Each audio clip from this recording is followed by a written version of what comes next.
Sunshine Radio reports. Dagdag pa ang balita, BP Sara natuklasan na kabilang siya sa listahan ng ipapaaresto ng ICC. Ang detalye ng balita sa pagbabalik ni Kamar Jason Rubrico.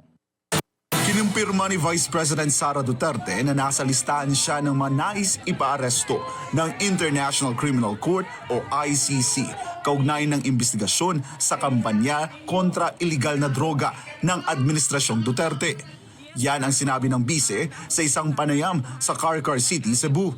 Aniya, nalaman niyang siya ay kasama sa naturang listahan matapos nilang higpitan ang pagdalaw niya kay dating Pangulong Rodrigo Duterte at isailalim sa monitoring ang kanilang mga usapan.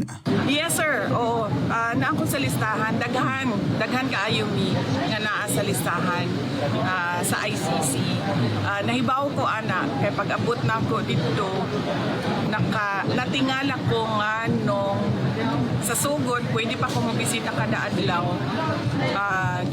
Giundang nila pagkahuman ilahan ang gina-record ang mga ginaistoryahan namo ni Pangulong Duterte. So nasabtan ako nga nagapaminaw sila sa amo ang ginaistoryahan kay ang ilahang huna-huna ang amo ang ginaistoryahan kung unsa ang kaso o unsay ginabuhat sa kaso na ginabuhat nato sa kaso dinhi sa Pilipinas o mga strategy sa kaso. Bukod kay VP Sara, kabilang din umano sa listahan ng ICC sina Senator Ronald Bato de la Rosa at iba pang matataas na opisyal ng pulisya. Dili lang ako, layo pa ang pangalan dito. Ang nauna nga mga pangalan dito mao kay Senator Bato de la Rosa, kay katong dating Chief Albayalde, ang katong dating Police General si Danao o Police General si Karamat. Naabo dito ang pangalan ni Bongbong. Mauna usa sa ila bago ako. Iginit pa ni VP Sara na politika ang ugat ng mahakbang ng ICC laban kay dating Pangulong Duterte at sa ilang opisyal ng pamahalaan. Aniya, malinaw na walang ibang dahilan ang ginagawang pag-usig sa kanilang grupo kundi ang politika, lalo na kaugnay ng nalalapit ng midterm elections at ng 2028 national elections. Oh yes, clearly walay other